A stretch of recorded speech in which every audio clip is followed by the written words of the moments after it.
John, this is where you should be playing the guitar or something while we're all waiting.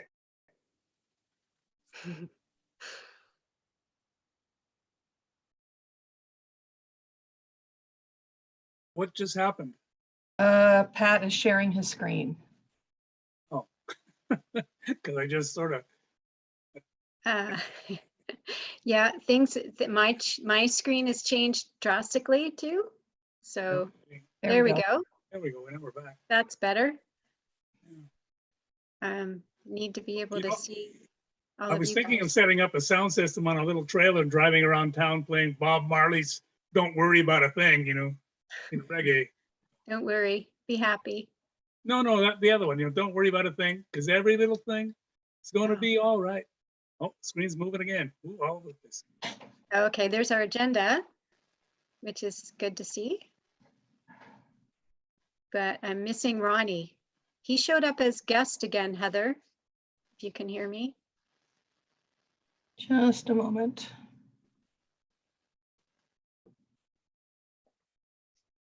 I see me on the top, but I'm missing a whole bunch of other people. Yeah, when we go to the agenda, it does drop some of the view windows.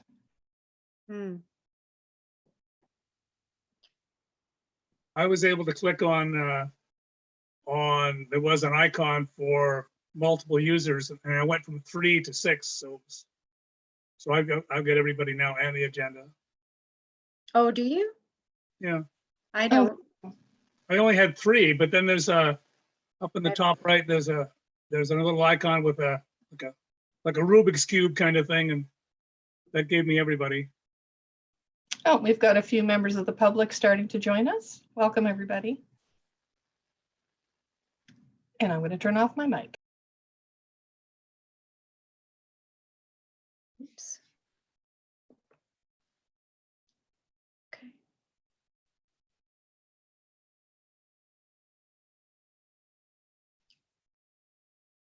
So I can see all members of council and Heather's icon with one as well as the agenda at this point. Can other members of council do the same? Yes. We can see each other? Yeah, great. Okay. I can see 4 of us, but I can't see everyone with the agenda up there. Did you notice that Rubik's Cube thing at the top? That's. I don't see that. Do we look like we're on a film strip, Peter? Yeah, along the bottom. Yeah, on the top of that film strip, there was a couple of little icons, and one of them looks like a little Rubik's Cube. Mine just has like a image of a head and shoulders shot, and that expands it to the 4 that I can see, or it has on the other side a minus sign, and that brings it down to 1. Oh, okay. Yeah, so yours is. And when I'm down to just 1, whoever speaks is the one that's in that box. Okay. All right, that might be a bit of a problem we'll have to sort out, because we should all be able to see each other, ideally, to work, to make this format work most ideally for all of us. I can remove the agenda whenever we're ready as well, if that's preferable. It's nice to have it there, but if it's gonna be problematic in the view, then we may have to take it down when we get going.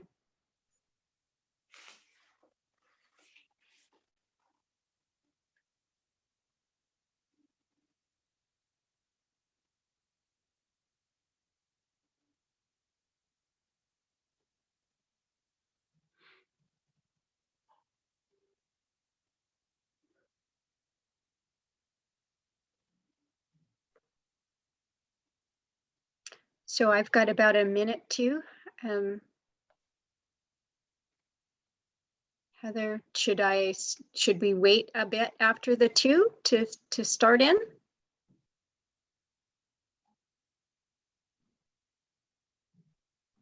Let me just check how many we've got so far. Okay. We have 6 attendees and 2 people watching the live stream at this point. So yeah, we might want to just give it a few minutes. It's interesting. Um,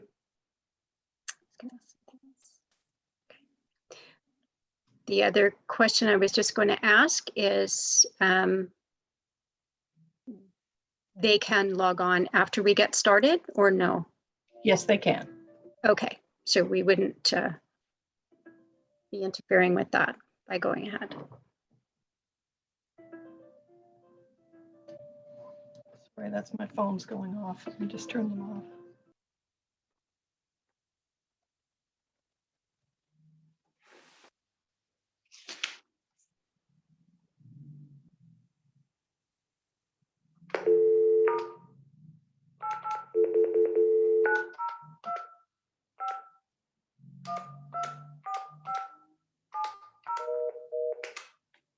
Councillor Mosier, would that be you with your mic on? That would be me. I was just forwarding my phone so it wouldn't ring. Okay. Okay. I see that Ron is still showing up as a guest when I look at the participants. Yeah, I'm not sure why that is, but maybe I can talk to him about that after. Fortunately, he seems to be in here, so that's.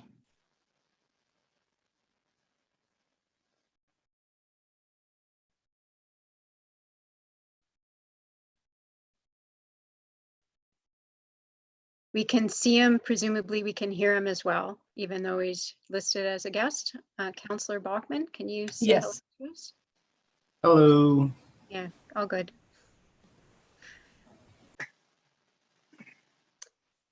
Well, it is 2.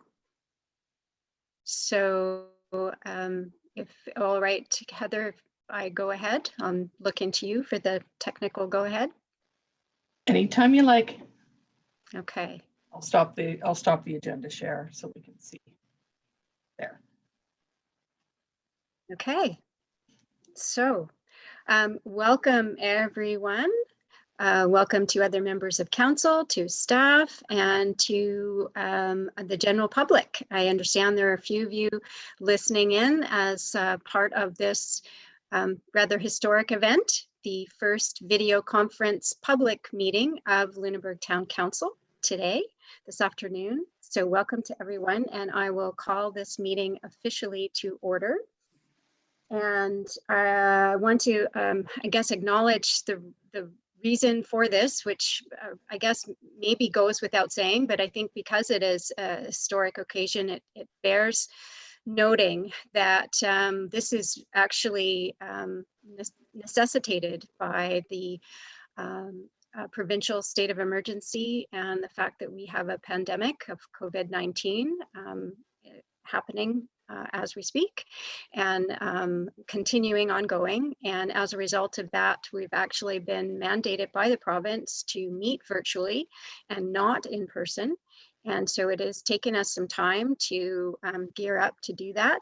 For any of our listening audience, the members of the public who may be joining us for this event, for this meeting, we struggle at times, at the best of times, when in person with technology and with trying to make sure we're as accessible as possible. And so this has been a bit of a steep curve for some of us, myself leading the way in that. So I hope you will be patient with us as we figure out this new way of learning and of operating and working. So we do have important business to conduct, and this is the format or the tool now that we have to use to do that. So wanted to actually just take this a moment as well to thank our staff and all of the other essential workers in the community who have been continuing their work, making sure that what needs to happen to keep us all functioning is happening. And that's everything from our staff in public works and water and wastewater treatment to the grocery clerks and clerks in stores of other vendors that are open at this time.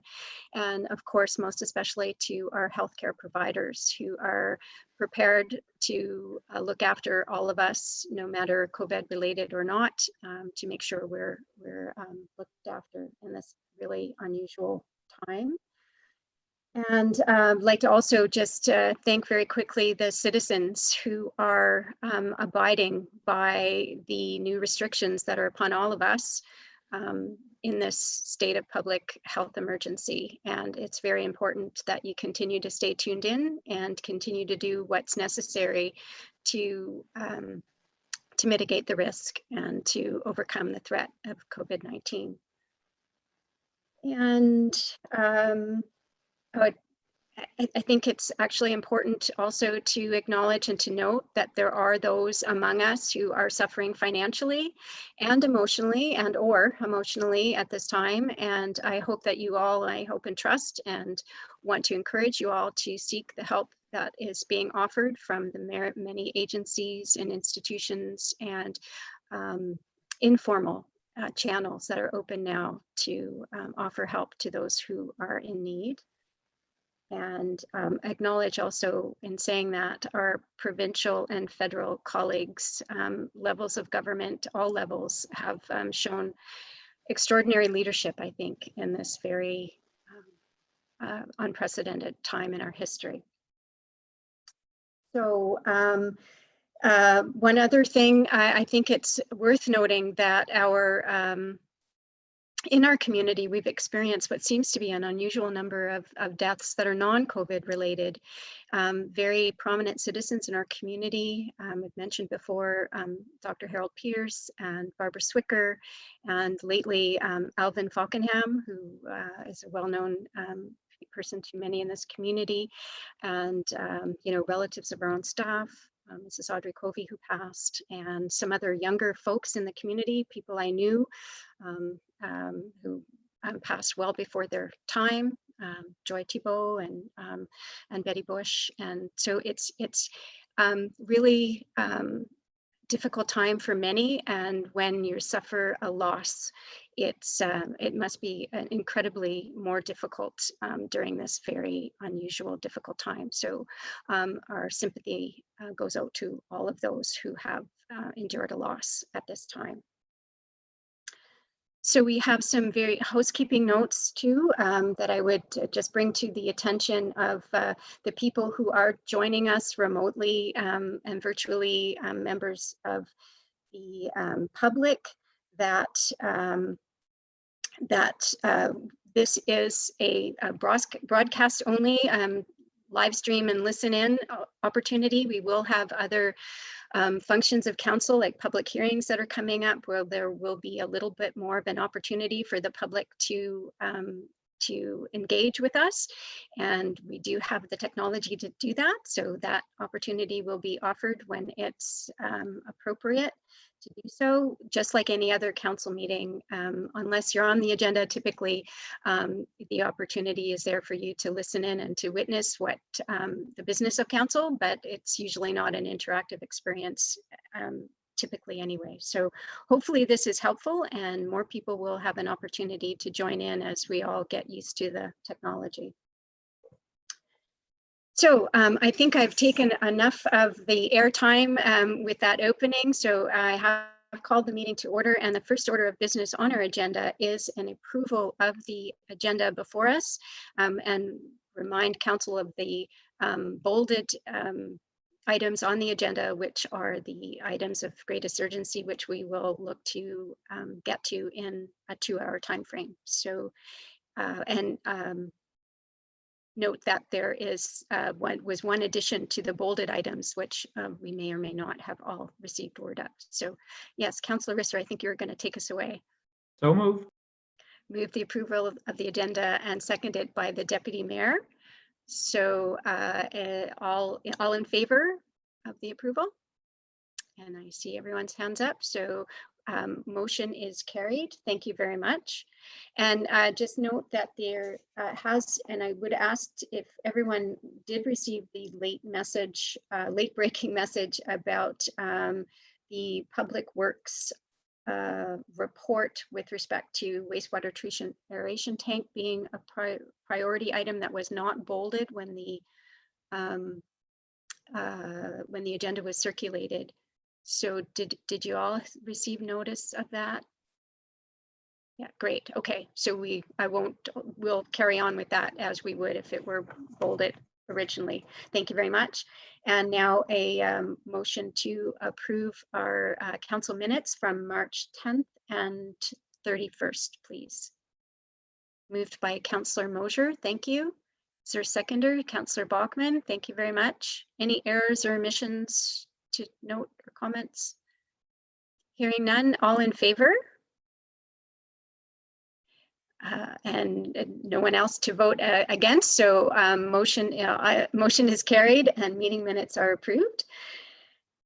We have always a placeholder for public hearings and presentations on our agenda, but there are none of those for today. So we'll move on and quickly through just making note of the items that are correspondence. We did receive an accessibility planning toolkit for municipalities from the Ministers of Justice and Municipal Affairs. And that is a very important work that we're engaged with the other municipalities in our county. And so we hope that that work can resume very soon. And there's also a letter from the town of Mahone Bay, which notes they've shared with us a copy of their 100th anniversary memorial book and commemorative stamp, which I actually have here and was going to show, but I forgot to bring it to have it beside me.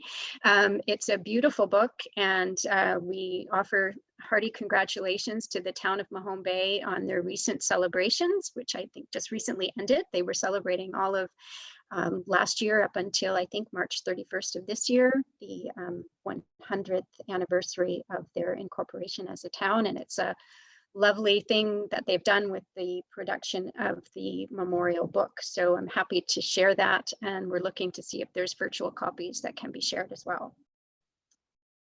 So that ends correspondence. We can move into committee meeting minutes and recommendations.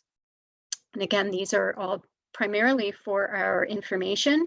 We did have the Project Lunenburg steering team meeting minutes from March 11th, 2020 and April 8th, 2020. And so it's nice to see that project is continuing. It's stalled a little bit, but just for obvious reasons, but it's lovely to see that it's progressing and they're finding ways of moving ahead with that. The Waste Reduction Strategy Working Group, there had a meeting on March 5th, and those meeting notes were shared as well. That group was going to be carrying on and looking to conclude at the end of March, but the obvious reasons that's been postponed. So we look forward to hearing more, hopefully, from that group eventually. The Joint Occupational Health and Safety Committee met on March 5th as well. Very important organization, primarily concerned with staff, and their work is continuing. The Lunenburg War Memorial Community Center Committee met on March 11th, and we have the minutes from their meeting. There were 2 recommendations from that meeting. I actually neglected to check with staff, but it was my assumption that those recommendations would be deferred as they are related to the budget, and with all of the new developments we've had, we may look to defer that, and I would ask Councillor Bachman and or Ms. Dagley to comment. That certainly would be fine with me, Your Worship, if we were to defer those till we have budget discussions. Thank you, Councillor Bachman. Makes perfect sense to me. I was willing and ready to present them today, but it only makes sense to defer until we have better information before us. Yeah, thank you. I think what struck me was that those fees and the projections of revenue and so on are all based on normal operations, which is certainly not what we'll be facing. So whether or not radical adjustment is needed, I'm not sure, but if it's okay with council, we'll defer that recommendation. And I'm seeing head nodding, so thank you very much. The visual cues are very, very helpful. It's much easier than on an audio conference audio conference call. And the same would be true of Protective Services Committee. We have their meeting minutes from March 12th, and they also have a recommendation with respect to budget from their discussions there. Councillor Croft isn't able to be with us as of yet, at least today. He had unexpected reason for being unable to be here. So we'll presume that recommendation can be deferred as well. So the Lunenburg Academy Foundation as well provided us with the list of their meeting minutes from 2019-20. So it was nice to get caught up on the business of that organization, and Councillor Bachmann is represented on the foundation on our behalf. We'll now move into unfinished business, and under corporate services, we have a draft revised town 2020-21 budget, operating and capital budget review and staff report. And of course, it's specific to the COVID-19 pandemic, and there's some interim impact analysis and some recommendations from that from our finance staff. So I would ask Ms. Dagley to highlight that report for us, and we can refer to the report and to the recommendations.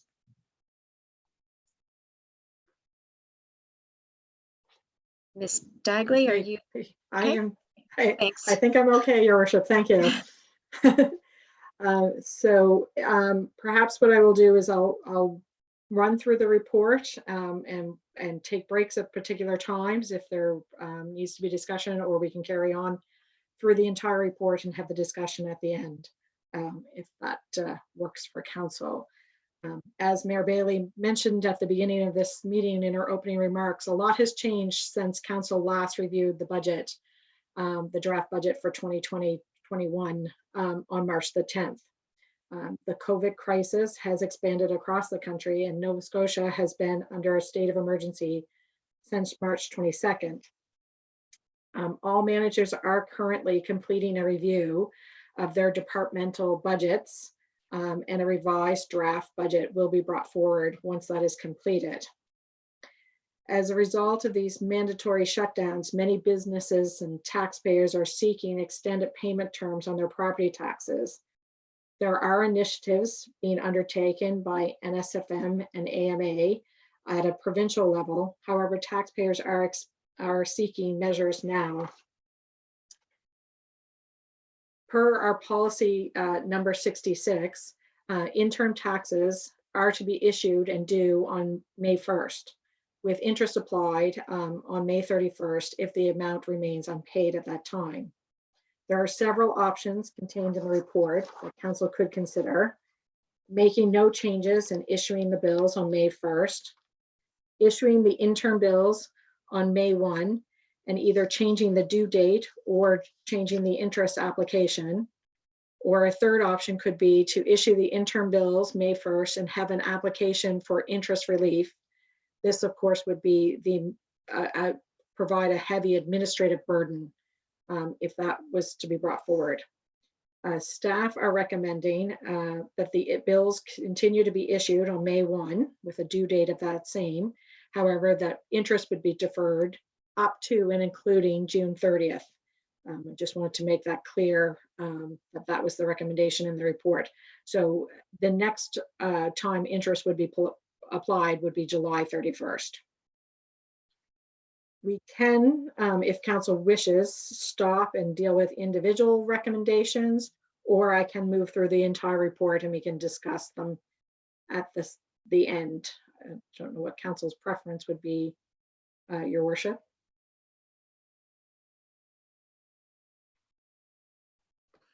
Turn my mic back on. I would look for, I think it might be just as easy to work with them each individually, unless there's reason to deal with them collectively. But I think they they're independent enough that we can do that. So is there discussion or questions for Ms. Dagley on the recommendations in the report?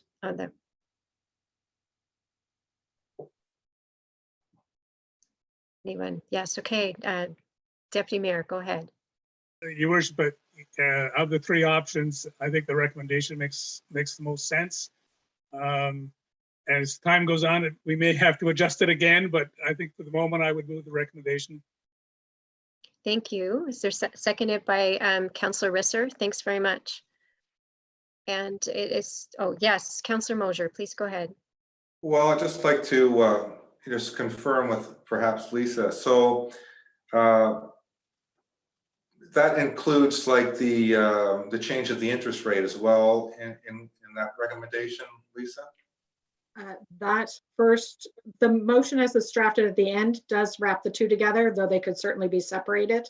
At this point, it does not include that interest recommendation. Okay, and so then basically you're just deferring everyone's payment 30 days or till July or till June 30th, right? The bills, when they are issued, would still be due upon issue, but there would be an interest relief period. So normally we give just the month of May as an interest relief period. This is extending that period out. So really it's extending the payment. It's, in other words. Well, we certainly would encourage people to pay if they are able, certainly, but yes, it does allow for an extended period of payment. And then and that's at a cost of approximately $16,000.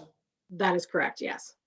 So you think that would be better than making someone make application for that that deferral?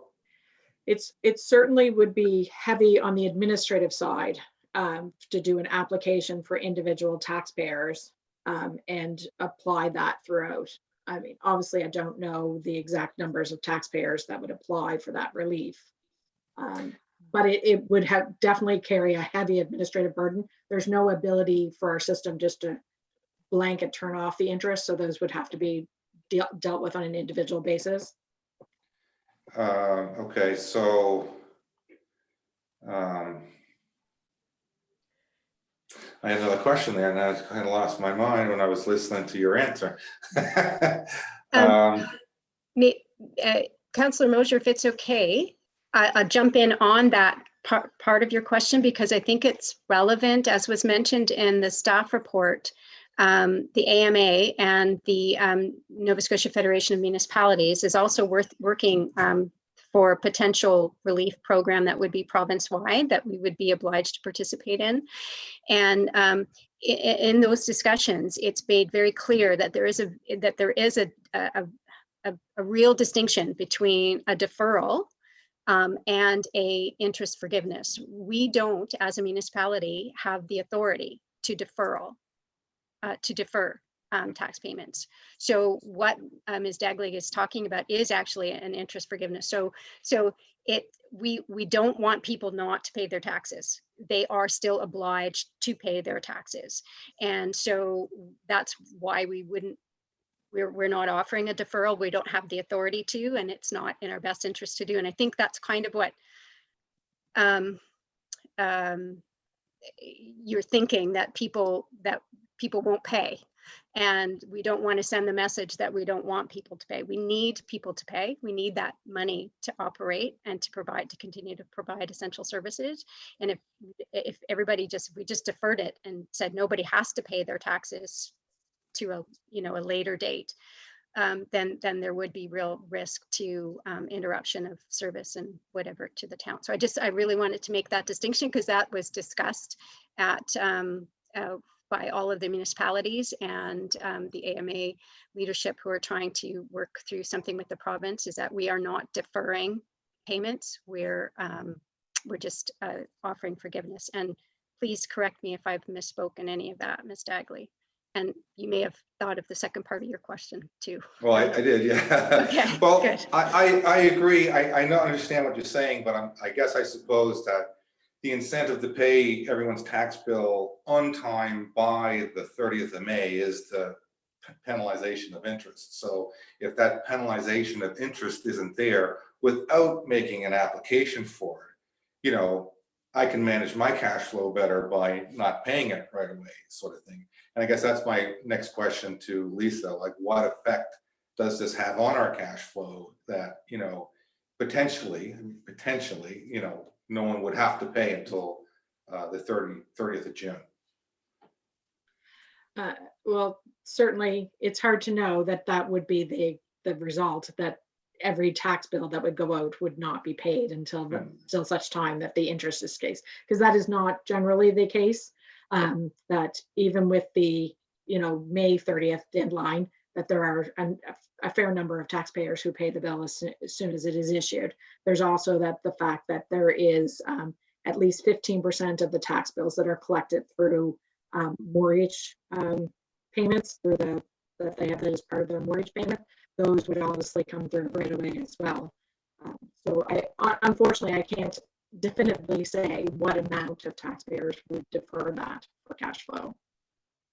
And for those that may take advantage of that situation, I mean, for typically, the hassle of filling out a form, I may as well just write my check, what I mean, and get it over with, as opposed to filling out a form saying, yes, I'm applying for the delay, as opposed to just, it just being handed to me.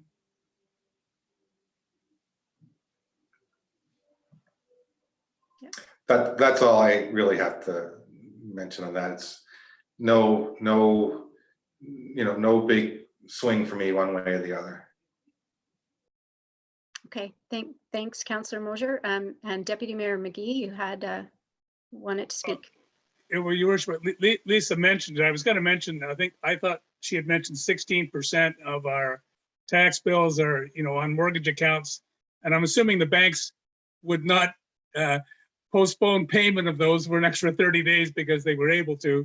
So getting 16% of our revenue, on time would probably carry us through it from a cash crunch issue anyways. So I think unless it goes on for more than a few months, I think cash flow wise, it should be fine. Along with, as Peter says, a lot of people just pay them anyways. So and not take advantage of the 30-day grace. So I'm sure we'll be fine. Okay, it is a real concern, the fact that we do want.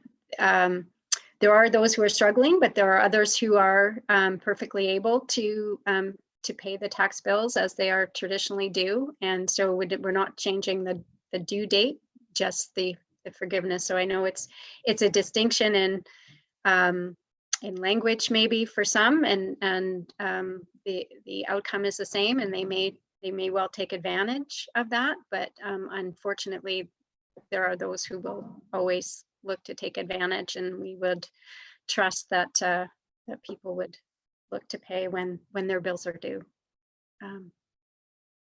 But any further discussion on that? Because we do have that motion, and the motion would be, get that. So I guess the motion was broken up, Your Worship, between, like, the motion at the back of the report is combined with the next component of the report, but the motion was just to approve the staff recommendation that bills are issued on May 1 and approve a deferral interest period to June 30th. yes, so the recommendation that's on the top of page 2 of the report is the single motion, unless that's looking to the movers and seconders. I think it was the Deputy Mayor and Councillor Risser moved and seconded that. So is there any further discussion then on just that one part, or that one recommendation as motion? And I guess I just look to Ms. Renton to make sure that's clear for the minutes, that that's what the motion is speaking to. Yes, Your Worship, it will reflect just the first component of the draft motion that appears. The other two will be left until you deal with them. Thank you. Okay. Call for the question. Thank you. Question's been called. All in favor? Any opposed? No, that would have to be me, I guess. Motion is carried. Thank you very much. So I'll ask Ms. Dagley to continue with the other recommendations in the report. Thank you, Your Worship. So also under policy 66 is the rate of interest for overdue taxes, which is currently set at 2% per month. Attached to the report, there is a summary of several municipalities for which we did a survey to find out what other units are charging for interest as well. There are some options for council to consider, keeping the interest rate at the current amount, lowering the interest rate either permanently or for a limited time frame. Staff are recommending the lowering of the interest rate to 1.5% effective June 30th, 2020, which aligns with the rates that are charged for both our water and electric utility as well. Thank you. So that's the second part of that first recommendation on the page. But yes, Councillor Visser, go ahead. Thank you, Your Worship. Sorry, just a question for you to Lisa. Lisa, does that mean that's a permanent reduction? That could be either if council wished, but I was recommending it as a permanent reduction. Thank you. I just wanted to be clear. Yes, Councillor Mosier. The question then through to Lisa. So when I noticed, like when you did the comparison with the other municipalities, we were among the highest, but then did you do any also comparison like how we would stack up against delinquent accounts compared to the other municipalities with lower interest rates? No, unfortunately, I wasn't able to do that. And also it is challenging, obviously, to know whether a lower interest rate will have accounts linger, particularly in this current circumstance, or not. That the higher interest rate acts as a deterrent. It is hard to know the impact of that. Well, that's why I would willing to give no interest rates on a limited time basis, but when we take a like a unusual circumstance and then apply it forever, that sort of might skew things. Obviously, somewhere in the past it was set at 2% for a reason, right? Now maybe at that point in time we did have higher percentage of delinquent accounts. I'm not sure, right? But right now, that particular thing on an ongoing basis affects a very few people, right? So, but what the circumstance we are now affects a lot of people, or potentially could affect a lot of people. So I would be more generous on a short-term basis than trying to apply this for a go-forward basis. And part of the reason I brought it forward on a permanent basis is despite the fact that we have excellent collections, I think with our taxes, and we are probably favored among the municipalities of not having to have tax sales on a regular basis. But the taxpayers that I do talk to that are in the circumstances where they are struggling to pay their bills and are getting closer to that tax sale position, that the interest for them, that there is really no other place, despite the fact you don't want to be financing for them, but that it's sort of a last resort for them. And that is a struggle for them, that if they were able to have a bit of a break on the interest, that would be a benefit to them. So since we were already looking at it for this limited time, that was why I brought forward that recommendation. And the deputy mayor wants to speak, but I just want to clarify while we're still talking about that this was this not in the original budget document as well? No, Your Worship, it wasn't. It was the low income exemptions. Right. Okay. Thank you. Deputy Mayor, please. I think this is great. I can remember when, and I won't mention which councilors, not on council anymore, pushed the idea of taking it to 2%, but I've always felt that was really excessive. I like the idea of it being permanently at 1.5%, which is still very significant. And let's do this. Makes sense. No. Your mic is off, Your Worship. Any other comments on that recommendation, and we have not had a motion, have we, on this one? No. No, you have not. Thank you for clarifying. Yes, Deputy Mayor? I'm meeting with Peters Wicker tomorrow. I'd be very happy to tell him that I made the motion that we reduce it to 1.5%. So I will. Make the motion to reduce, so, and you're saying for a specified period of time, or just lowering it? So the recommendation from Lisa is not on a temporary basis, and I agree with that. Okay. Is there a seconder for that motion? So it's for a permanent change to the interest rate. Seconded by Councillor Bachmann. Thank you. So is there further discussion now that we actually have a motion before us? No? Are we ready for the question then? All in favor? Motion is carried. Thank you all for that. So we're moving on then to the next part of the report and subsequent recommendation. Ms. Dagley, please. That's certainly, thank you, Your Worship. So then you were speaking about already included in the draft budget, and this is the item that was already previously included in the draft budget. Policy 71 sets out the amounts for low income exemptions.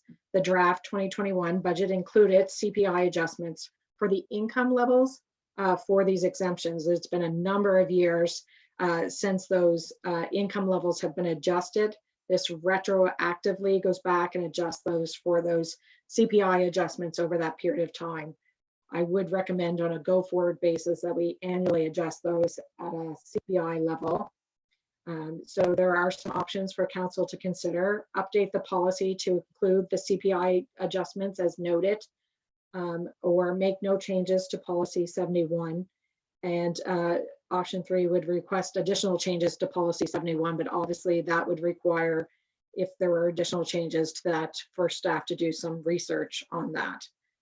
The staff recommendation at this point is to update policy 71 to reflect those CPI adjustments.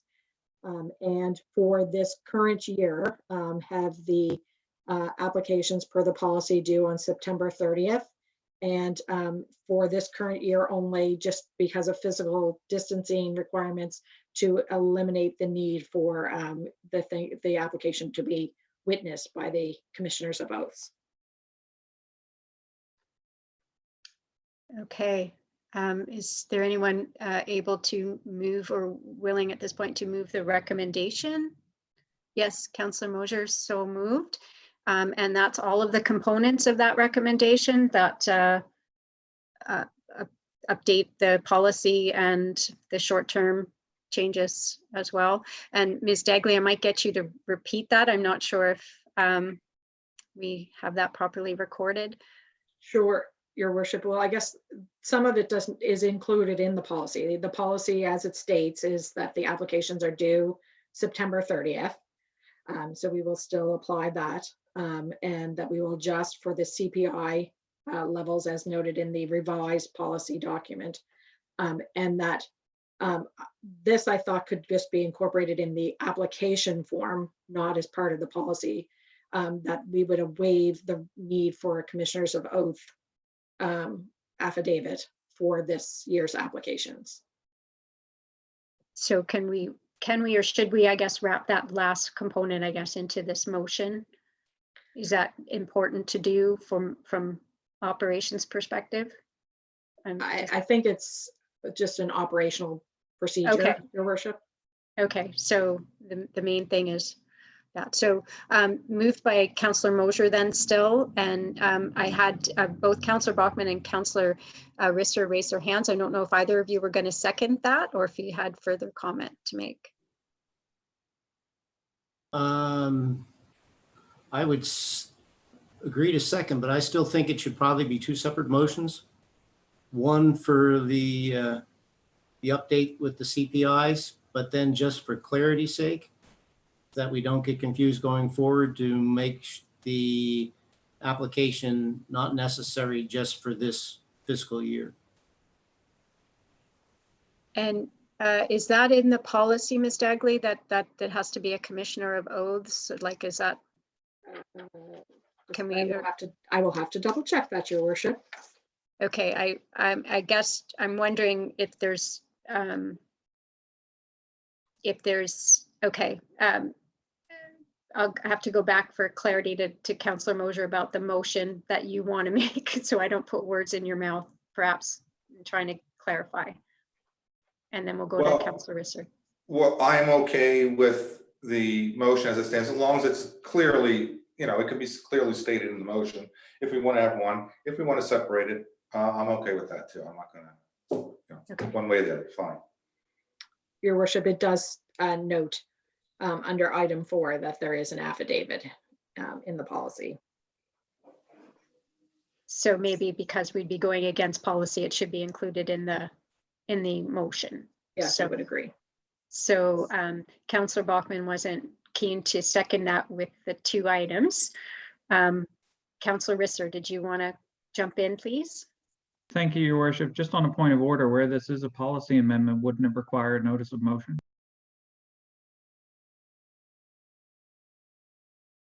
I would defer to. Yeah, I would defer to that's a very good point. So it would be a motion that we would just need a motion for and not a seconder, but we would have to then bring it back to a subsequent meeting council to approve. And Ms. Renton, could you give us some guidance on that? Yeah, no, it's an excellent question, your worship. I would say if it's short term, I think a interim waiver is fine. If it's going to be a long-term standing practice where you're going to amend the policy now and in the future, yes, you should definitely have a policy process by which to do that. It probably what I would suggest in the interests of time, because I think these matters are very time and financially sensitive, as you all appreciate, is to go through the procedural motions of making those decisions, and then to Sorry, drafting to come forward for 8th meeting. Sorry, am I cutting out? yes, we lost the whole last Okay, part sorry. of what you said. So have a motion, keep with your motions as you're doing. At the end, if any of them are going to have long-term policy changes, direct staff to make those draft policy amendments for consideration at your April 28th meeting, but with all intentions of putting these decisions in place right away. So there's no delay of, upwards for weeks. Okay, Did you hear that, your worship? still heard everything except the last sentence, so I think we're okay, the last part of the last sentence. Yeah, I just don't want you to have to wait 4 weeks in order to put these decisions into place.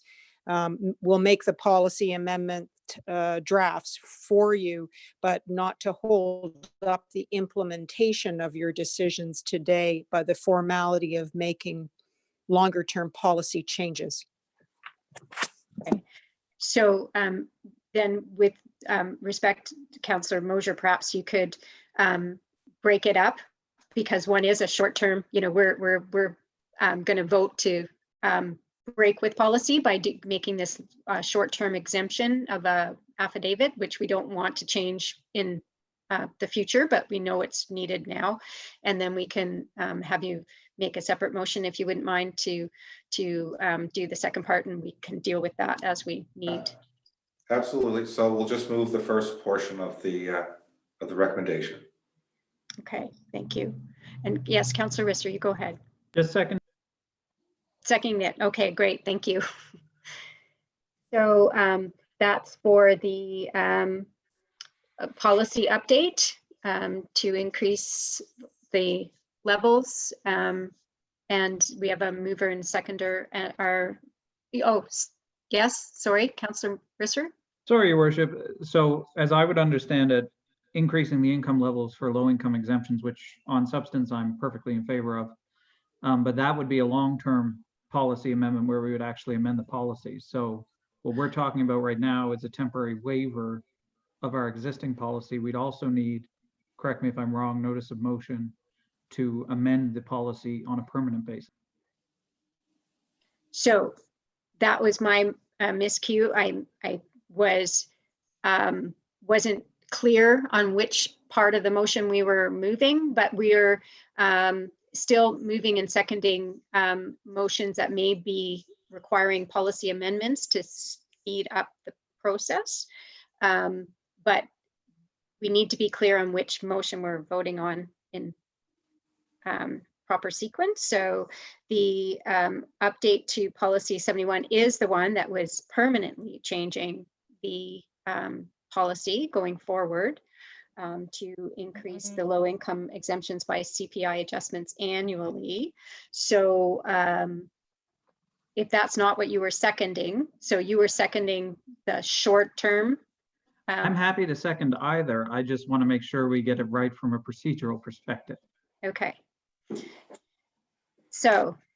And I think B had a good point. We can pass the motion, but then as long as it's done, could be all done on a temporary basis, and then staff could bring forward the recommendation for the long-term changes if that expedites anything. So we could do it in one swoop that way, or we can do it 2 swoops, but we still have to do it that way at some point anyway. Right.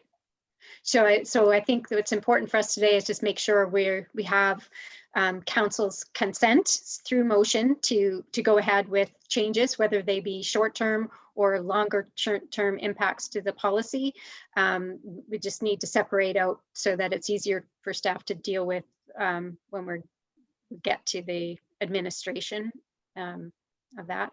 So again, just breaking them up then into 2 separate motions.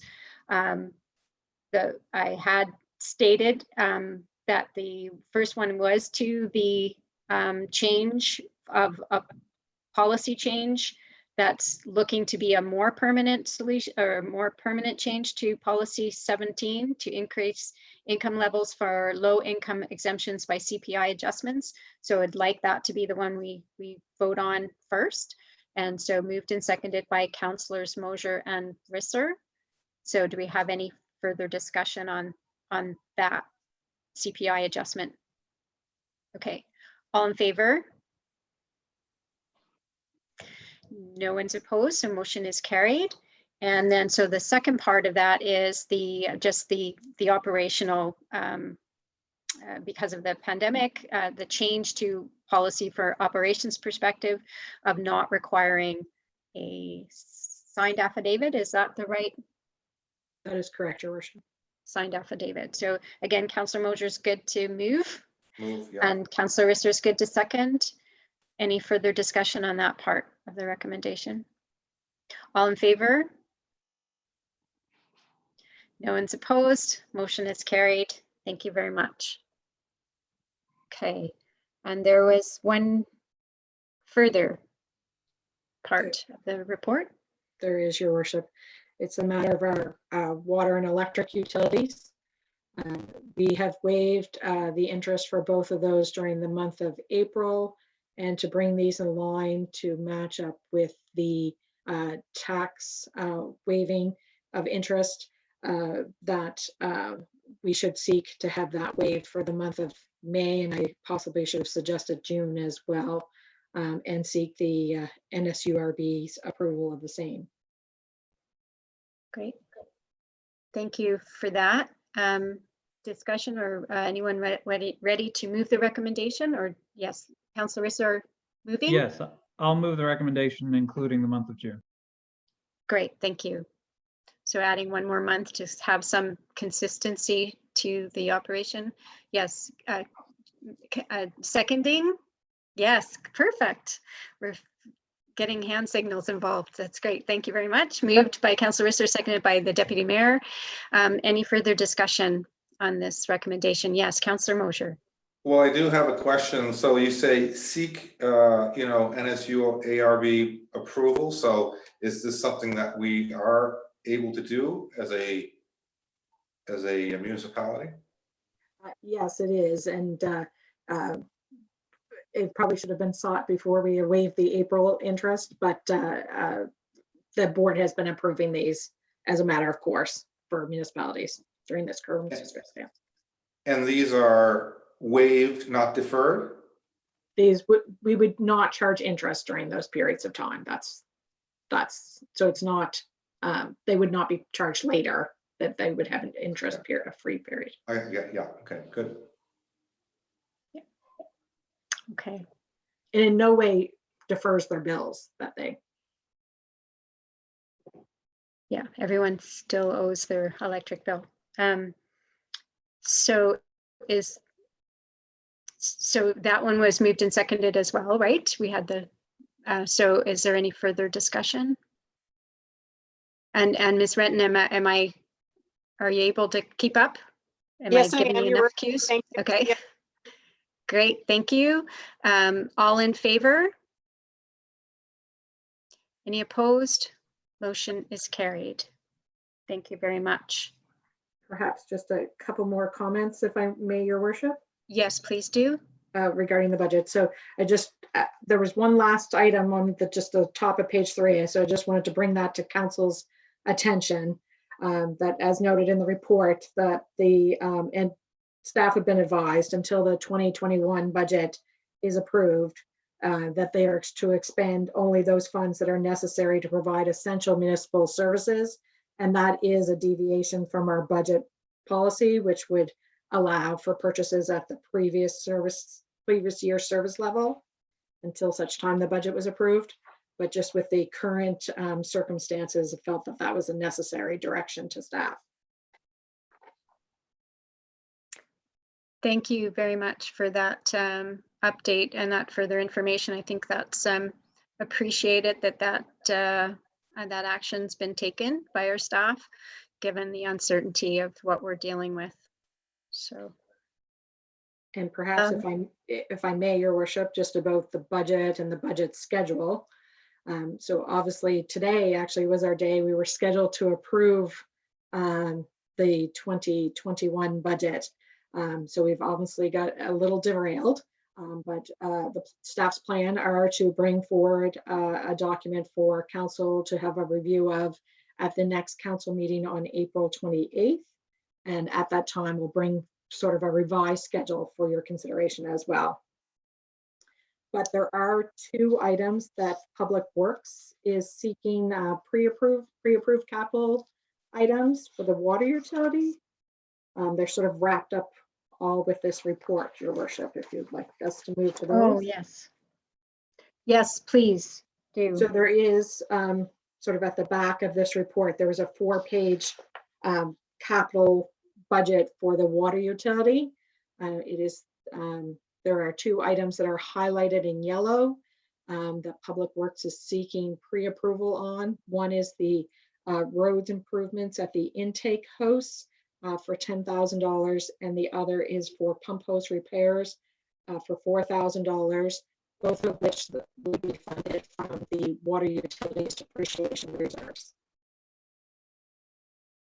Okay, so everyone, as council found that in their agenda package further down, highlighted the requests for approval with some background there.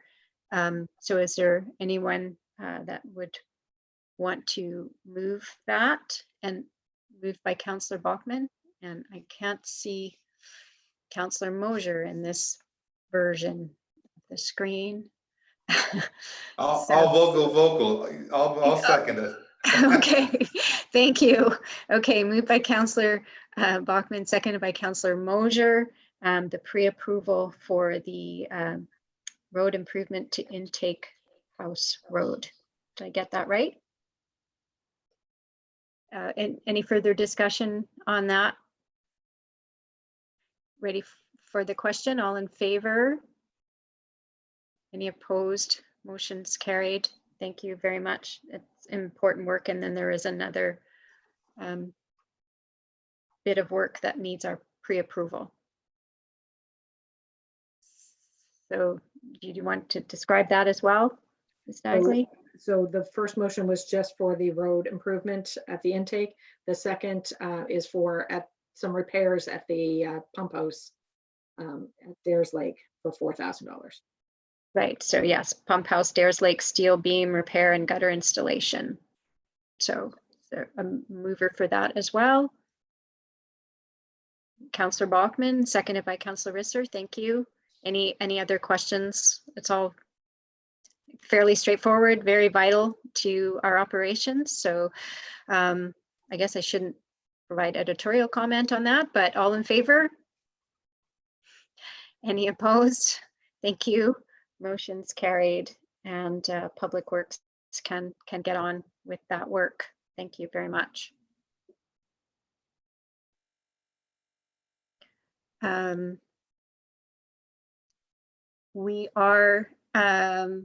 We had skipped over a recess, and I think we'll just carry on with the next two items on our agenda if we could. Looking at time, I think I'm trying to gauge it somewhat so that we allow ourselves enough time to deal with the important bolded items for sure. But then I'll look to move that recess to after 6A3, after we discuss the municipal election report. So there is also in between those, as is always done for us, budget variance report has been prepared and this one is to February 29th, and staff have compiled that for us as they typically would. And so I just wanted to call attention to that. It was circulated with the agenda package. It is always for our information, but there's always opportunity now during the meeting or otherwise to ask any questions of our finance staff or clarification of the information. So just put that out there. If there's anything you'd like to highlight, Ms. Dagley, or any questions that council may have. No, you covered that well, your worship, about just for council's information. It does obviously include projections to the end of the year, which obviously have been all included in the budget documents that we've been reviewing this winter. Okay, thanks. Yes, Councillor Risser, did you want to? No, sorry. Okay, it's like being at an auction. You have to be careful. You move, I'll ask you to speak. Okay, all right. Thank you very much. That's very important. And it was all looking very, as it should, I guess, from my read of it for sure. I had a few questions, but I will pose those after because they're not germane to this discussion. So the next is Municipal Elections 2020. Again, an upcoming event that is anticipated and not without some uncertainty at this point. But given that there's been no direction to the contrary, we're looking to carry on and do what we need to do to be prepared to run an election in October. So our returning officer had some reports for us, and so and there were 3 draft council motions with respect to the information there. So I would look to Mr. Burke to speak to those, please.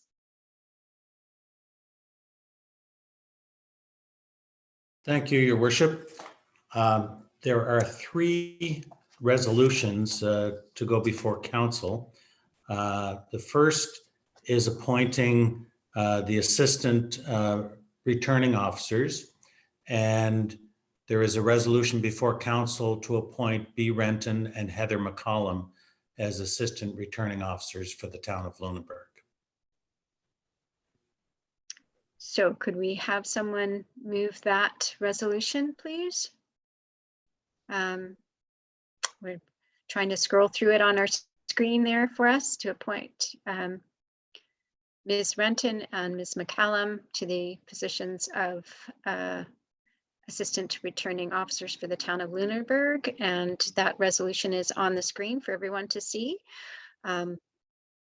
Fortunately, now I can't see my counselors, so let's see.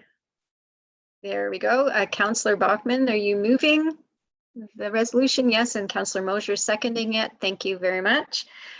Is there any questions of Mr. Burke with respect to this, or any reason to hold the question? None.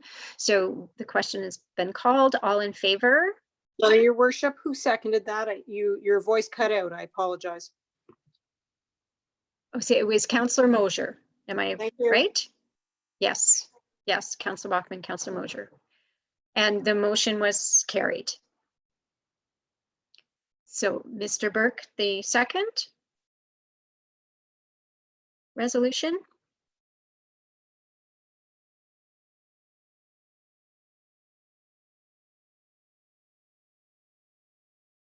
It is on our screen. I don't hear Mr. Burke. I'm not sure if he's attempting to. I believe he has inadvertently dropped off, Your Worship. We'll, Okay, all right. Well, if council's agreeable, the resolution is quite clearly written out for us. We can move and go ahead, but if there are questions of Mr. Burke, we can certainly hold off until we're able to access him again. So Councillor Risser, yes? Your worship, I think this is fairly straightforward. I'll move the second resolution, provided that nobody objects. Okay, moving. Is there a seconder? Yes, Councillor Bachman, thank you. So it is standard procedure. Provide that the returning officer conduct an enumeration, use the lists of electors used in the most recent federal or provincial election, use any permanent registry of electors established, and therefore be it resolved that the town of Lunenburg shall use the permanent register of electors established and maintained for use in a federal or provincial election referred to by the Chief Electoral Officer of Nova Scotia as the provincial list of electors for the purposes of the 2020 municipal election. So all in favor? No one is opposed. Thank you. So the motion is carried. All were in favor. I'm not sure, don't see Mr. Burke appearing again. So there was one other resolution and I'm searching for it here. Yes, Councillor Risser, you will. Thank you, Your worship. I'll move that same resolution. And there it is on the screen. Town shall enter into the information sharing agreement with Her Majesty the Queen in right of the province of Nova Scotia as represented by the Chief Electoral Officer of Nova Scotia, a copy of which is attached as ISA, and our CAO is authorized to execute the document on behalf of the town. So I'm sorry, Councillor Risser moved. Was there a seconder? I may have missed that. Councillor Bachman, thank you. Moved and seconded that resolution be adopted. All in favor? And all are in favor. No one is opposed. So the motion is carried. Thank you very much. So seeing it, we're just after 3. I will just mention in reference to the next item on our agenda, with respect to the Cermak salmon farming, there was a late in addition or information circulated, but councillors may be well aware of Cermak's exit from this process. So I think we're safe to remove this from our agenda at this point in time, unless without further discussion, certainly, but if there's comment from any members of council on that, feel free.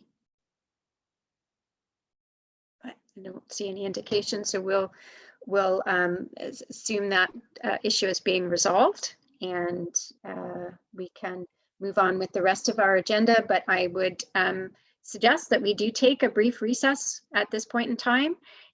It's 3:03, so I would look for us to come back by 3:10 and reconvene the meeting, so we can turn our video off and turn our mics off and go get that glass of water or whatever you might need to do in the next 7 minutes or so, and I'll see you back here very shortly.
Hello, are we able to reconvene?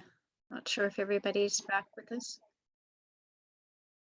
Great. Okay. I think we've got everybody back online. I've reheated my tea for the 5th time today, so I'm good to go. The cup's still not empty. And we, I guess as I referenced at the beginning of the meeting, we have bolded some items on our agenda because these are the items of greatest urgency. And so with council's indulgence, I'm going to start skipping around a little bit the agenda just to make sure that in this final hour of our meeting, we do, we give due diligence to those items of the agenda that are of most urgent need of our attention. So we'll leave after 6A4 and skip down to Public Works if we could, so 6B. And under that first bullet is the proposed award of wastewater treatment aeration tank upgrades and the staff report for that. So if I could get council to refer to that. And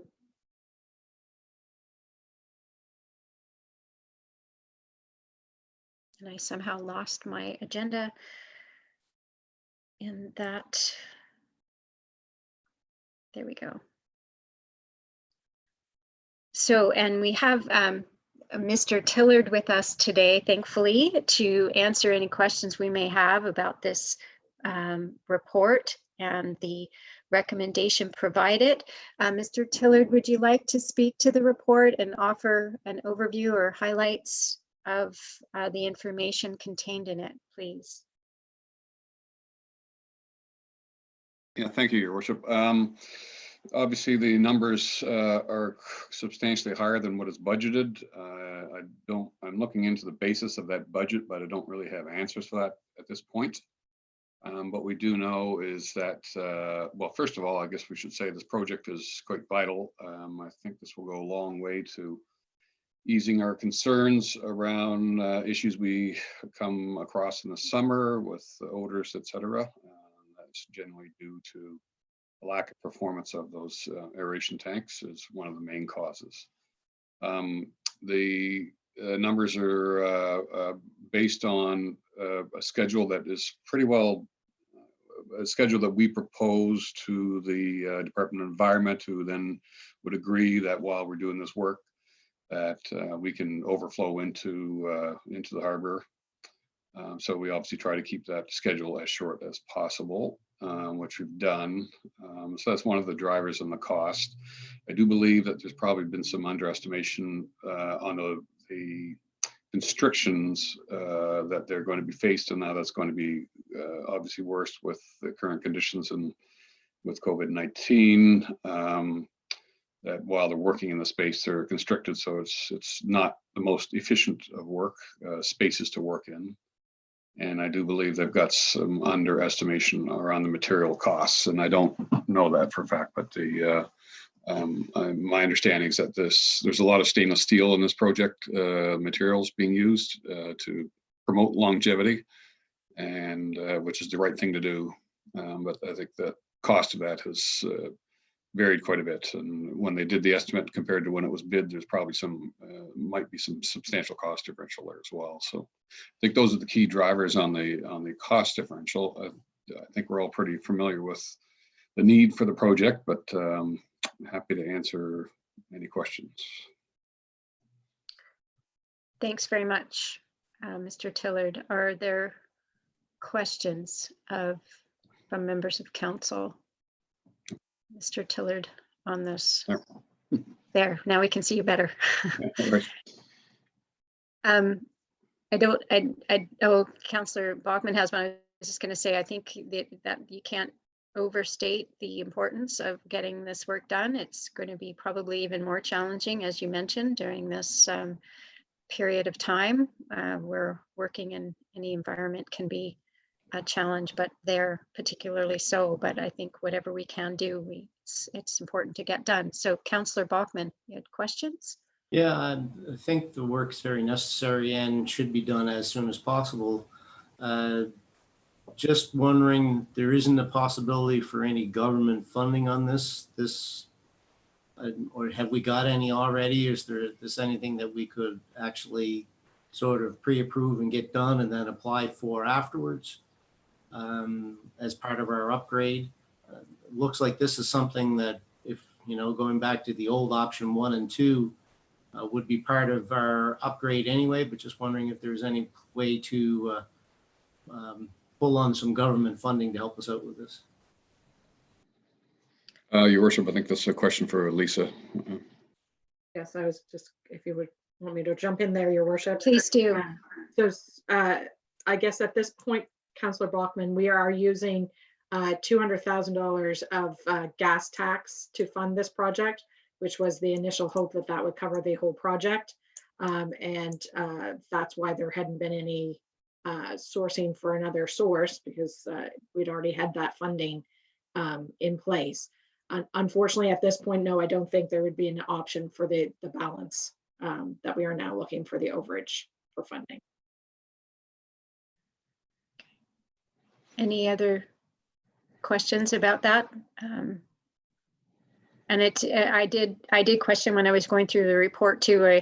I actually went and referenced the CBCL options again and where this falls, and it seems like it is, as Councillor Bachman referenced, in those options as a priority item to be done. So I think it's important to note that this is it's really important work. It's something that's been identified by the consultants as a priority, and really, even without their input, I would say really key to improved operations of our plant. So. And Your worship, I'll just add that the bids were very competitive with good quality companies, so that lends credence to the fact that these are competitive bids. It's not like we're stuck with some, an oddball bid here that we don't have any other choices. We had other good choices, all very reputable companies. So that's a real number, in other words. So. Thank you. So there is a recommendation that council approve. There's a draft motion prepared for us, the approval of the award of a construction tender for the replacement of the pipework and the installation of the pre-purchased aerators to Western Plumbing and Heating Limited in the amount of $237,000 plus HST, and further approve a budget increase for the wastewater treatment plant aeration upgrade project from $200,000 to $388,000, including net HST, with funding of $200,000 from gas tax and $188,000 in capital borrowing. So is there anyone able to or prepared to move that recommendation? Yes, Deputy Mayor, you moving or further comment? No, I'll move it. Move, thank you. Is there a seconder for the motion? Councillor Bachman, thank you. Second. Any further discussion, questions for Mr. Tillard? Are we ready for the question? Oh, yes, sorry, Councillor Bachman, go ahead. Just a question, I think more through to Lisa than to Mr. Tillard. Or either or both, I guess, was the increase. When I was looking at the funding, I can't quite follow the difference between the 237 and then up to the 388. I'm a little lost in how that all works, but knowing that it needs to be spent, just trying to figure out how it all works as far as the breakdown of what cost for what.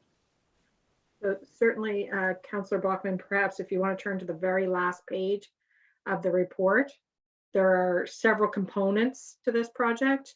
So there are some engineering costs. There were some equipment costs for the stainless steel components that needed to be built in advance. And then this component that we're awarding today is for the construction, like the installation. Mr. Tillard can jump in if I've got that wrong. And then there's also some costs from some additional media in the tanks once they're completed. And that is where the overall budget of the 388 is arrived at.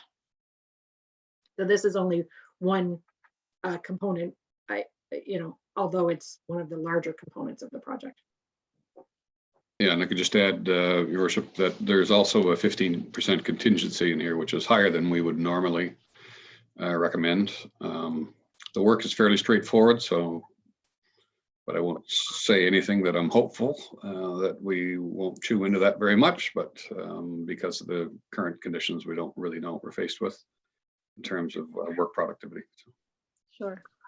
Yes, Councillor Isser.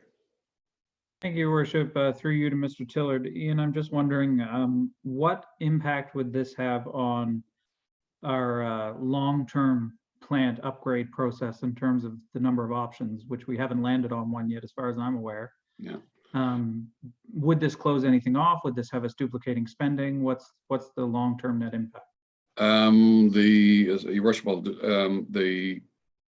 it goes hand in hand with options 1 and 2. So we would be doing this anyway, or some variation of it. We can reuse that media. If we're using the same technology, we can reuse that media. The only wasteful part of this would be if we completely change technology and we go to option 3 with a MBR, which means that we don't use these aeration tanks in the form they're in. So. Thank you. And that just raises another question, which is somewhat tangential, but perhaps B can speak to. When are we expecting the updated staff report in light of all the audits we've done? Thank you, Your Worship. I believe that Mr. Tillard hopes to have that done for the next public council meeting on April 28th. And I'll let him tell you if that's still doable or not. Thank you. Your Worship, yeah, thanks. That I assume we're talking about the sort of overall view of where we are with the project. Yeah. So yeah, I'm drafting that now as we speak, and I hope to have something that's pretty comprehensive available for that next meeting. Thank you very much. Yeah, it is important to see how it ties all in, and we do have, funding in the wait for a comprehensive and preliminary plan. So that would all work into having that staff report to work with. Councillor Visser again, and I think Councillor Bachman had another further follow-up. So go ahead, Councillor Visser. Thank you, Your Worship. Just in the interest of that report coming in on April 28th, I'm wondering, and if it can't, it can't, but is this something that could be then deferred to that meeting? Because otherwise we're going forward with a capital project when we don't know what our long-term solution is and could wind up duplicating costs.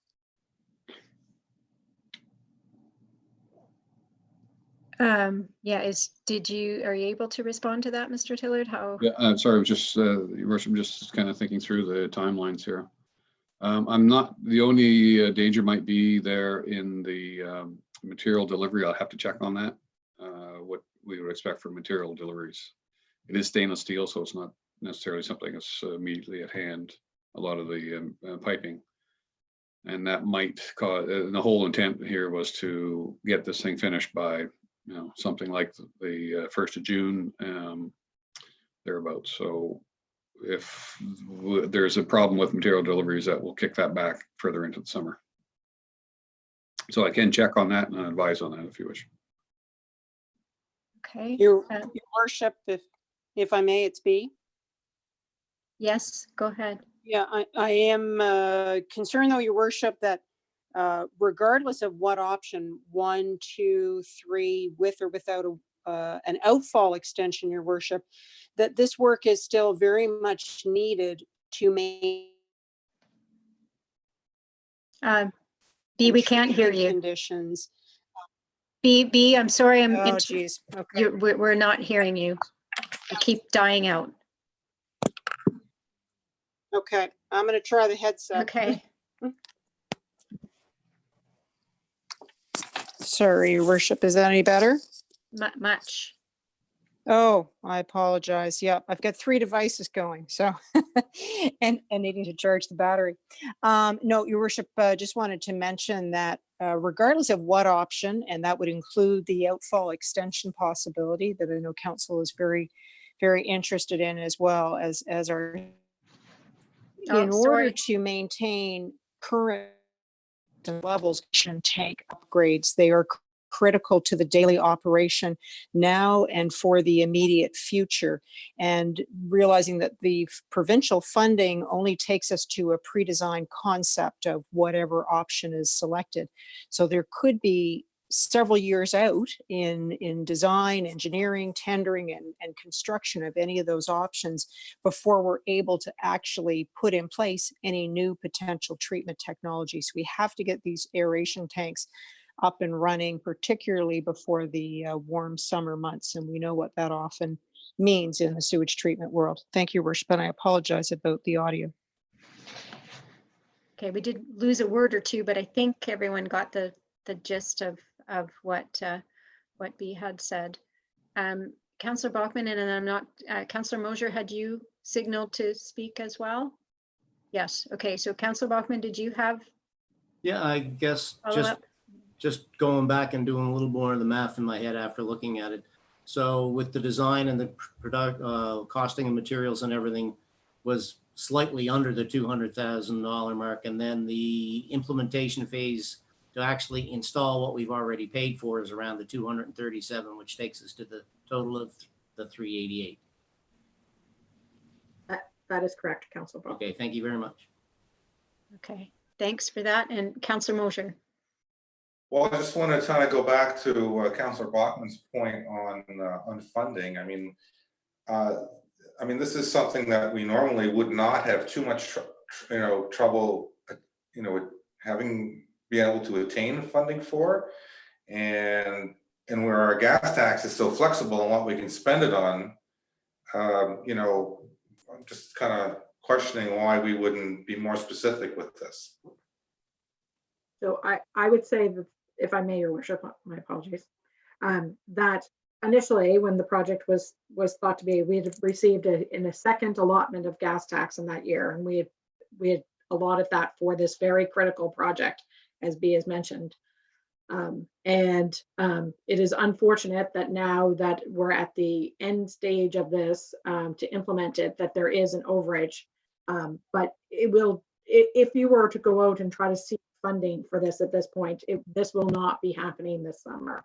And I guess that's the thing. If there has been a failure of this infrastructure, to my knowledge, and that it needs to be replaced. And at this point, I do not think that seeking funding would be in our best interest at this point, just because of the delay that it would cause.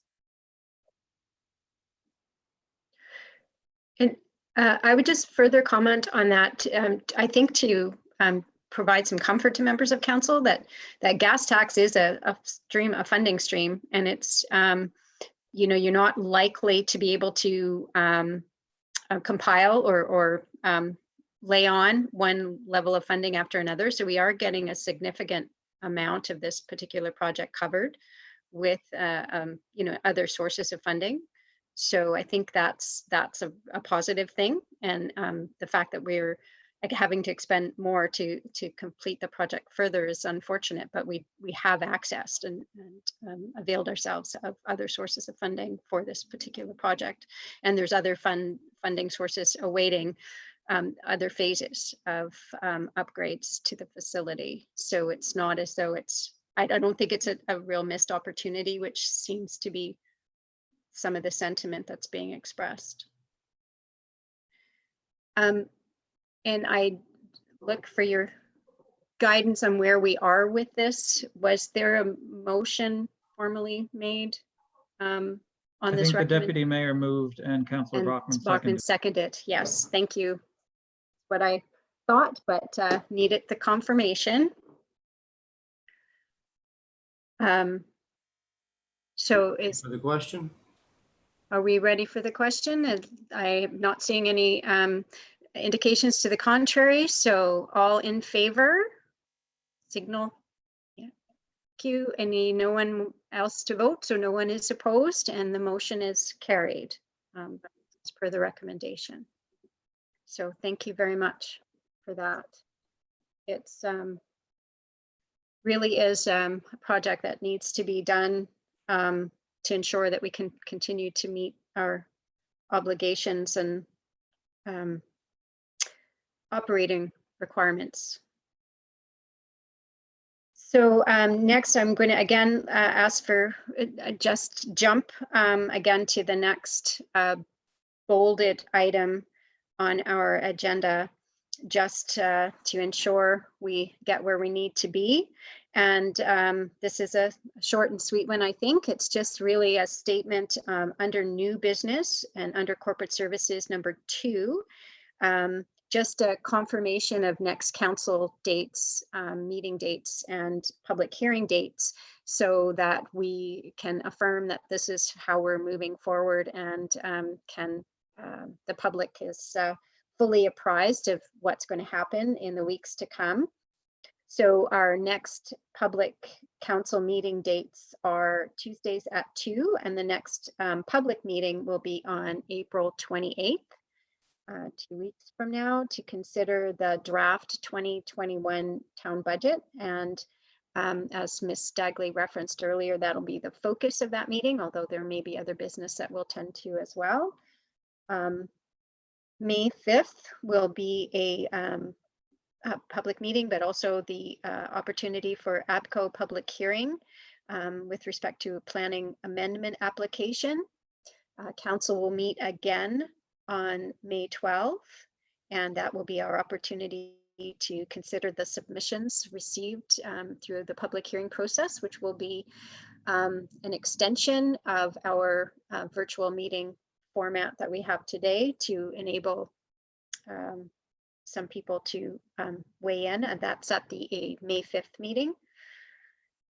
May 12th for council consideration, and May 19th we will have a second public hearing, this time for the request for the planning amendment by the Ameros. And then again on May 26th, we will meet to consider the submissions and potentially make a decision on that potential amendment to our planning documents. So council was aware of all of these. I don't think there's any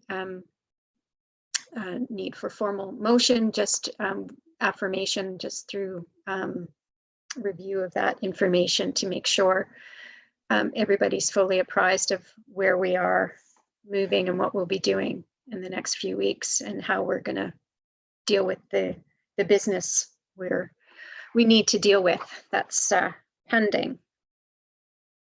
So if there aren't any further comments or questions about that bit of information, there's one other bolded item before we'll return back to see if there's other council business on our agenda that we can finish up in our allotted time. And that's the number 8, the consideration of council in camera meeting recommendations. And there is one recommendation to come forward for council approval in public session. And that's the proposed award of town insurance contract tender. And because it's council motion is required, because it's beyond staff authorization, it's over $100,000. And there was a draft motion prepared for us, I do believe. Your worship, the amount is actually $149,547 plus HST, and there was provision for staff to have some latitude to finalize the additional coverage amounts that we needed, because we've since learned that there are items such as drone insurance. That's a new piece of equipment that you'll recall we purchased that is not typically provided or covered under municipal insurance policies. So we've had to add that as well. Cyber insurance policy has been put in place at an additional premium. And there are some other items that we had mentioned before. So it would be an approximate amount, with staff having some latitude to finalize the exact amount and range of coverage to ensure the town has optimal coverage. Thank you for that additional information. And I think the recommendation from the in-camera session of February 25th did spell that out, and it is in the agenda package. So is there anyone prepared to move that? Councillor Mosher, thank you. Seconded by Councillor Risser. Thank you very much. Any further discussion or questions? Yes, Deputy Mayor McGee. Your worship, through to B. B, when we talked about this before, wasn't there a substantial savings as well from our previous supplier? Yes, your worship, there is still a savings, but there have had to be some additional coverages put in place. I'll maybe turn to Ms. Dagley to give you a more updated cost, because I think we've probably had to expend another $10,000 to obtain coverage that we did not think, we thought that was previously covered, and it turned out that it was not. There is one remaining for oil tank coverage that we're awaiting a quote on as well. So, but there still should be some savings, and Lisa can let you know. If I may, your worship. Yes, Ms. Dagley. There Go ahead. certainly is some savings. At this point, at a minimum, it's at least 20,000, and it's probably more than that, but it's just hard to know if they're allocated between the town, the water, or the electric utility. We're still working at some of those breakdowns with the insurance company. Thanks very much. And I think, yeah, that's a very good point. When you open up something like this and you look at it afresh, there are discoveries about where there may have been anticipated or expected that we had coverage where perhaps we had not previously, and we want to ensure that we're covered to the fullest extent that is appropriate. And we have a lot of properties and a lot of liabilities to cover off, so it's a pretty extensive package. So that's why that little allowance was offered wisely by council in the original recommendation, but there's still savings to be expected. So it's been moved and seconded. Are you ready for the motion or the question? All in favor? And all are in favor, no one's opposed, so motion is carried. Thank you very much. So except for the final motion of our meeting that's noted, I'd refer council to go back to the where we left off on our agenda. So back to 6A4 and see if there are any or all of the item, or if we can move on from there, if councillors are prepared to deal with the other items that were on the agenda, we can carry on for a few more minutes, and I'm not sure if we are all prepared, and so that's why I'm putting the question out. And Councillor Risser, do you want to speak to that? Thank you, Worship. I think at the very least we should deal with 7A1, just so that staff can advertise in the interim. It wouldn't be a high priority, except that we do have some plan revisions coming forward, so it's probably best to have a full committee for that. Thank you. So that it's fairly simple one to go to. So I would refer you to agenda item 7A1 as Councillor Risser suggested, and that's the offers an opportunity to thank publicly to Dr. Brooks for his service on this Planning Advisory Committee. He's been a longstanding member of this committee and has provided a valuable service to the community with his participation and input. And so we accept his resignation with regret and offer him thanks sincerely for his service. But his resignation necessitates the need for advertisement for a replacement. So if I guess the ask on the agenda is for that a letter of appreciation be sent and that application be requested for this position. And yeah, I was going to ask, do we need a formal motion to have that happen? I'm not sure. if it's just a matter of course, Ms. Renton?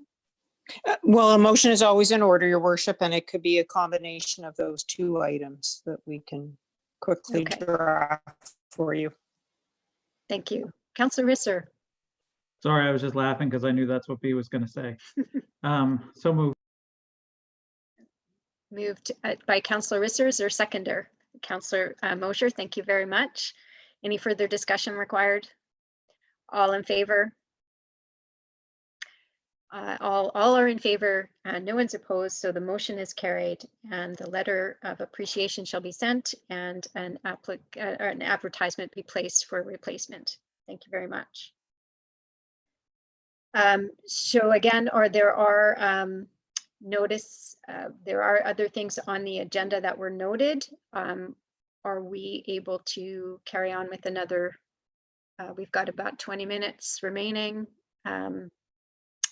If we can, yes, Councillor Mosher. Well, we might like to tackle 6B2 and 3. I think they're fairly straightforward and something that we could move on with. Okay. I'm not opposed to that. I just realized that I should have made note as well that 6A5 is something that may be timely for us to look at. So even if we're not fully prepared, I think we might want to bring it to council's attention. But we can certainly go to 6B2 in the meantime. If other members of council have read the reports and are able to discuss that. So it's the Falkland Street, Victoria Road crosswalk information. And that was a report we were waiting for some time, and it's been provided for us for our information right now with suggested actions or options for how to move forward. And there is a draft motion as well. So yes, Councillor Mosher. I'd be willing to move the draft motion as presented. So moved and seconded by Councillor Risser that no further action be taken at this time regarding this crosswalk. Falkland, and so moved and seconded. Is there any discussion then on the report? Any questions of staff? Yeah, Councillor Bachman. Just a question. It says about trying to maybe revisit this or put this in a long-term plan. Just slightly curious as to how that might happen. Okay, Mr. Tillett, are you able to speak? I know you are co-author or involved in the Sure, discussion. Yes, I don't really know the whole history of all this, but it sort of was brought to light when we had that bicycle study, and those folks did a really good job of looking at transportation routes, not just for bicycles, but it involved pedestrian traffic and whatnot as well, just as a kind of adjunct to it. And it became pretty obvious that there's ultimately there's probably a nice long-term solution there. But it's not, it's not an easy one necessarily, and not financially one that we're able to do much with right now. But we just saw that whole situation there as part of as a better long-term solution there. And how we get to that point is a really good question, Councillor Bachman. I think, at some point it was, it'd be nice that we actually have a, review of our pedestrian traffic flows in the whole town, perhaps, or at least the tourism visited parts of town or something like that. I don't know, but we've got no specific plans on how to advance this, given that we've got other priorities at the moment. But Yes, Councillor Mosher. Well, Oh, I think sorry. I think our active transportation report addresses some of the questions Mr. Tiller has. So, I mean, that's, and it's not that old. So it was only prepared last council. So that's something, if you'd like to take a look at, perhaps could give them some solutions. thank you. I'll do that. Yeah, I think that our active transportation report and the bicycle study and, give us lots of food or fodder for future planning of these routes as we have the opportunity to do so.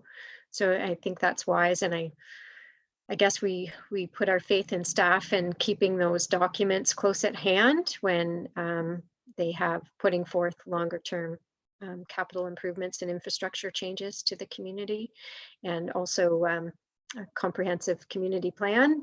Project Lunenburg may have some recommendations that speak to that as well.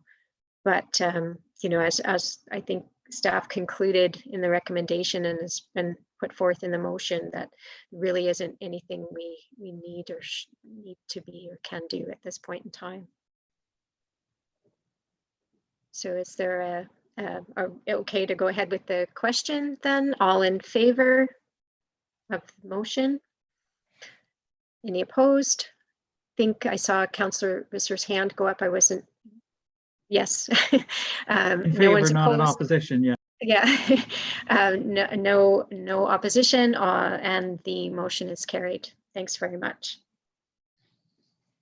So the Tannery Road Sidewalk project is also there, and again, look to council to ensure you've got the information or had a chance to review it all. Yes, Councillor Visser? Yes, Your Worship, thank you. Just one question for clarity. The proposed draft motion says to cancel the plan. Does that mean this year as in a deferral or a permanent cancellation? Your Honor, well, that's a good question, actually. I didn't really specify that. And maybe the better way to put that would be that it's look at an alternative. If we've got a viable alternative, certainly put it on hold, look at an alternative, and if we've got a viable alternative, then cancel the project, something like that. Okay, thank you. Councillor Mosier? Well, as disappointing as it is, I would move the recommendation, and maybe with the caveat that we would look for an alternative. So Councillor Mosier moving it as it's worded then in the draft. Can I clarify? Reduce the current budget request to $7,500 to engage a traffic designer to assist staff in developing the traffic calming plan.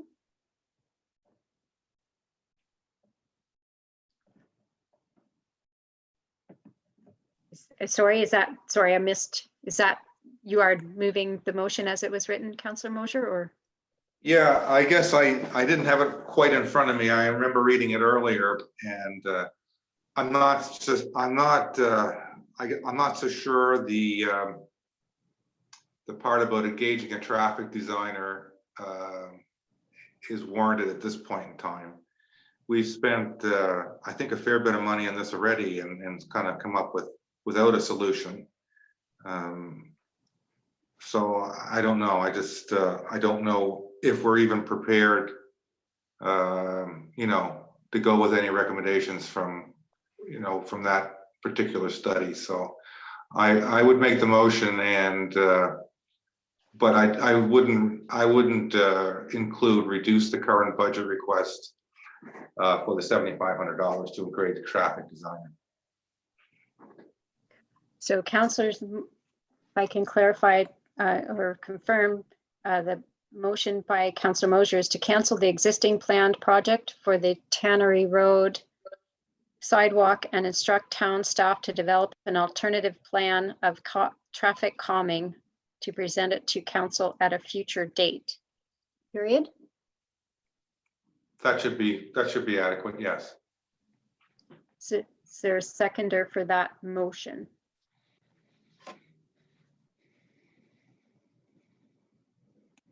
Seconded by the deputy mayor, or if you wanted to comment, seconding? Yes. Okay. Thank you. Councillor Bachmann. I've never heard the term traffic calming before, so I'm just wondering about this. The original study, I think, was done by Able Engineering, and that was done a long time ago. And town staff have kind of tried to pick away at this and see how feasible it is for a number of years now. So just anybody sort of fill me in for what traffic calming is?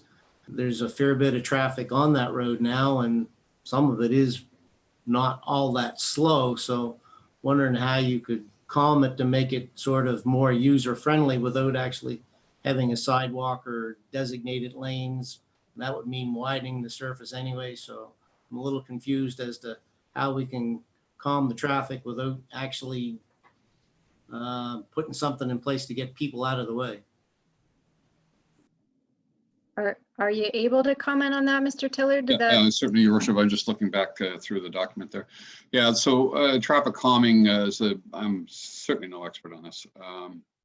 But things like gateway treatment, where you introduce pinch points, speed humps, speed tables, even on appearance and materials, that type of thing that we've seen. Again, I see some, I don't know how much of it I saw, but I did see some of that in the bicycle report as well. So it's really to introduce measures that slows traffic down. And what we see on that street now is, by times, there's a fair amount of foot traffic on that street, at least the times I've gone over to look at the layout of this proposed sidewalk. And I've seen quite a bit of foot traffic up and down that street. So is there a way to do that and keep everybody safe, I guess is the question. So look at a few options like that. As I say, I'm no expert, but certainly look at some background data and see what other jurisdictions have done to do this type of thing and see what might make sense there. I would just offer by way of comment that I'm not terribly comfortable with the traffic calming being the only course of action in finding a new plan if we're getting rid of this one. I would suggest that we do have a plan, and scrapping it in its entirety to start with something fresh. I'm not sure of the wisdom in that, putting it aside and seeing if there's a better way forward might be, have some merit. The reason from my understanding, the reason we haven't been moving forward is because it's a very complicated plan, and it's got a lot of parts, and it's not cheap to do. It's expensive. So we want to be sure we're going to move ahead with all of it, because each piece along the way is, a part of the puzzle. And if we're not, going to get to the end result, then we shouldn't be expending the money. And yet, as Councillor Bachmann, I think, suggested, I don't know how you're going to get away from trying to widen the road or the area that we have to work with, which was the first phase of this initial project. The road is narrow. It's barely wide enough for car traffic right now, let alone car and pedestrian traffic. And I think it's a real safety concern. And I think we really need to give it some way forward. What that needs to look like, for sure, is, I think, certainly open for discussion. But to just to scrap it and suggest some way to slow traffic on that route, I think does a disservice to what we're trying to achieve and trying to provide a safe pedestrian route along that very popular pedestrian place to walk. So I think we need to be a little more clear in offering direction and in showing that we want to see some path forward to achieving that ultimate goal of safety for pedestrians along that well-traveled route. And Councillor Bachmann raised his hand, and then Councillor Mosher. So go ahead, Councillor Bachmann. Yeah, I know this has been identified with lots of different studies, the active transportation, the bicycle one. I know it's, been talked about with the project Lunenburg about having a walkway the whole way along the waterfront, and with putting the new distillery, cidery, whatever it's going to be, over there as well, is only going to increase the foot traffic probably in that route. So is there any way that, I hate to sort of do things piecemeal, but we had some agreements with some of the landowners, and would there be a way to even start this in piecemeal, where we've got some agreements in place, or where we have the ability with town land to even proceed with, say, widening the road for a gravel walkway, sidewalk in the interim until we could get there, like across the front of some of the properties. Could we at least implement that as a fix in some areas, even to lessen the load in, across 3 or 4 properties, to give people better access to get out of the way of traffic, I think would be better than, scrapping the whole thing and putting it aside. So, thank you. And Councillor Mosher, you had Thank you, Worship. Well, yes, I mean, there was no bigger advocate for this project than me when we first started this in our last council, and it seemed like a pretty simple plan. We're going to put a sidewalk in along a street, something that we do all the time. And eventually it just kept getting more complicated, more complicated, more complicated. So I guess I look for staff to give us some solutions instead of some issues on this, and I'd be happy to withdraw that motion and challenge them to come up with a solution for us. So if I could just jump in on that note, this is a bigger discussion, I think, and I don't know if I heard it, and I'm just wondering about just deferring the motion, which can be amended or whatever. Oh, is that what you were going to suggest, Councillor Risser? That was exactly what I was going to suggest. Thank you. If you would move the deferral, then we could just pick this up. Your Worship, if I may, I mean, I don't like the motion that I presented, so I'd be happy to withdraw it. Technically, though, it's not yours to withdraw anymore, given that it's been moved and seconded and we've commenced discussion. Okay, So, fair enough. So we can do it either way, though, I guess, to the point. We can just defer it, or we can agree to just to defer the whole discussion and withdraw the motion. It'll come up at our next meeting for sure. Or if there's more information we want in the meantime, we could make a motion around that as well. And I don't know if there's anything specific we could ask for. Nothing's immediate comes to mind. But do I need a seconder? I don't have my little crib notes here. Do I need a seconder for a deferral? I think I do, don't I? Yeah. So we do need to do something, withdraw or defer at this point. So I've got 2 options. Well, I'd like the motion defeated so we could start over, actually. So I'd be happy to vote no against my motion. I'll withdraw the motion to defer. Since it's not seconded, I can do that. Okay. All right. So I guess that's a little precarious. I'm assuming that it'll be defeated if we go ahead with it. But if you're calling for the question, I'll go ahead with the motion. I'll call for the question. I kind of got a good sense about this. Okay. Okay. All in favor? Opposed? Motion's defeated. I can read the tea leaves pretty good, can't I? Yeah, you can. Very well done. Okay. So we'll just defer this item on our agenda to the next council meeting for further discussion. And thank you for that.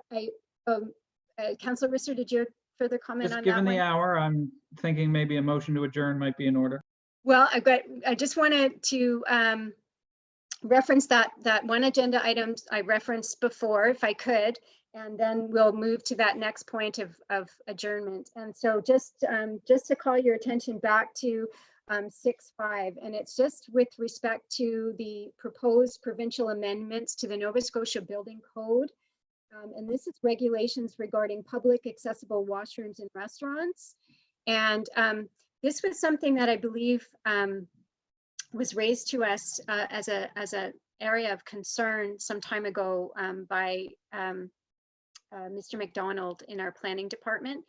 And I'm not sure, I haven't sought clarification from him after seeing this on the agenda, but I did think it was a really serious concern potentially of our council, because if I read it right, and that's what I would look to get some clarification on, they're proposing that all restaurants, and this is because of a court order or a challenge that was put forth, that all restaurants will need to have wheelchair accessible washrooms in the future, all restaurants. So regardless of, historical configuration or space limitations, given the fact that many of our food establishments are in historic buildings, and sometimes they can seek exemptions or forgiveness to building code requirements because of that. This is bypassing all of that because of a court decision in favor of a person who required a wheelchair. And so this could have serious repercussions for a number of the businesses in our community. So there's a time frame in which we have to provide some comment. And in this instance, it's at the end of April. I'm hopeful that with all of that's going on in the world around us right now, there might be some extension to that period. We had written some correspondence already. I'm not sure of the status of that. Raising concern about this and about the implications or potential implications for businesses in our community.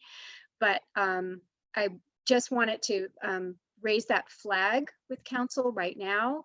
And perhaps we could have a motion or just give general direction to staff to provide us with an update of where this is. And if my understanding is at all accurate in my fears of what the implications of this new regulation might mean. So did I make sense to everybody in raising concern? So would there be general agreement that we sort of get an update from Mr. McDonald of where we are with this, and if we have reason to be concerned, and perhaps a report could come to our next meeting of council with an update on where we are? Is that agreement? I'd be willing to make that a motion Okay. for staff report. For staff report. Thank you. Is there a seconder for that? Yeah. Thank you, Councillor Mosier. Any question or further clarification? All in favor? Opposed? No one. Thank you very much. We'll ask a staff report on that, and that'll clarify it for all of us, because I may be raising alarm bells unnecessarily, which would be lovely. So thanks very much. So with the forgiveness of just being slightly over time, we can move then to that part of and defer the other items of agenda not yet dealt with, and move for the number 9 for a motion to recess and resume the meeting in camera on April 21st. Is Councillor Rissers moving that motion? Is there a seconder for that? Councillor Mosier, thank you very much. All in favor? Any opposed? Motion is carried, and we will resume as council in camera on April 21st at 2 p.m. Thank you all very much, council and staff, and hope there may be some folks out there in the community who have stuck with us. So thank you very much for joining us, and so long for now.